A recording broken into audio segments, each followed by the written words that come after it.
अहम खबर देंगे आपको। आजम स्वाति की गिरफ्तारी, पीटीआई का सुप्रीम कोर्ट से रुजू। यास्मीन राशिद ने आज खुद नोटिस के लिए सुप्रीम कोर्ट में दरख्वास्त दायर करती है।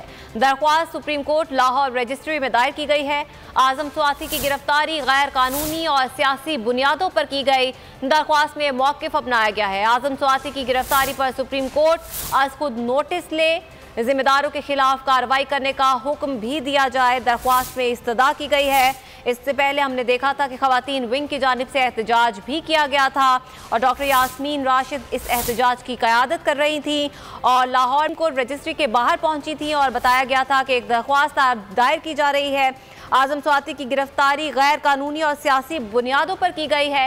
इस दरख्वास्त में ये मौक़िफ़ अपनाया गया है और अदालत से इस्तदा की गई है कि आजम स्वाति की गिरफ्तारी पर सुप्रीम कोर्ट आज खुद नोटिस ले और जिम्मेदारों के खिलाफ कार्रवाई करने का हुक्म भी दिया जाए। अब्दुर्रहमान से इस हवाले से मजीद जानते हैं। जी अब्दुर्रहमान बताइएगा। आजम स्वाति की गिरफ्तारी के खिलाफ पाकिस्तान तहरीक-ए-इंसाफ की जानिब से सुप्रीम कोर्ट से रुजू किया गया है और डॉक्टर यास्मीन राशिद ने आज खुद नोटिस लेने के लिए सुप्रीम कोर्ट में दरख्वास्त दायर कर दी है। बताइएगा अब्दुर्रहमान इस हवाले से मजीद। जी बिल्कुल, डॉक्टर यास्मीन राशिद ने आजम स्वाति की गिरफ्तारी के हवाले से आज को नोटिस लेने के लिए सुप्रीम कोर्ट लाहौर रजिस्ट्री में आईनी पिटीशन दायर कर दी है।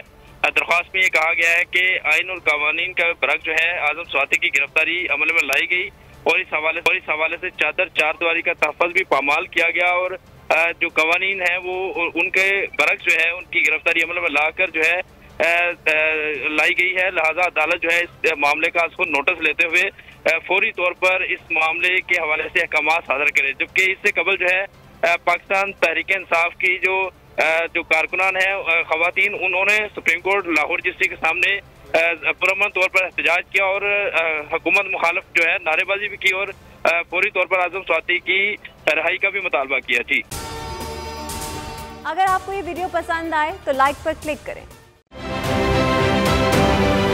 आप ये समझें, ये जो हक है ना, हक पे खड़े रहना और हक को बोलना, ये दूर से लगता है तन्हा हो गए लोग। आप खान साहब को देखें, तन्हा दिखाई देने, सारी जमातें मिलकर उनके खिलाफ हैं, लेकिन आज भी पाकिस्तान की आवाम उस हक की आवाज़ के पीछे जो है 80% से ज़्यादा आवाम उनके साथ है। सेम एग्जैक्टली इसी तरीके से बोल की कहानी है भाई। बिल्कुल अलग आपको तन्हा दिखाई देगा, हर जगह आपको खड़ा हुआ नजर आएगा, हटेगा नहीं किसी चीज़ से। और उसके साथ भी 80% आवाम अगर आज आप देखें तो उसे बोल दिख रही है।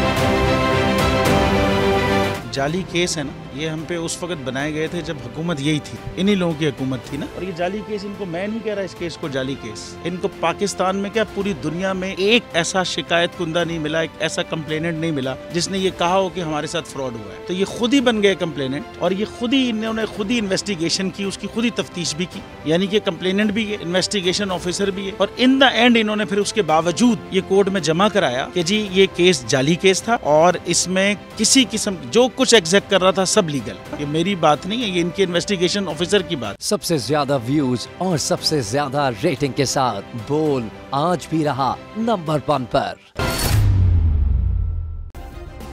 सब्सक्राइब करें और बेल दबाएं ताकि कोई खबर रह न जाए।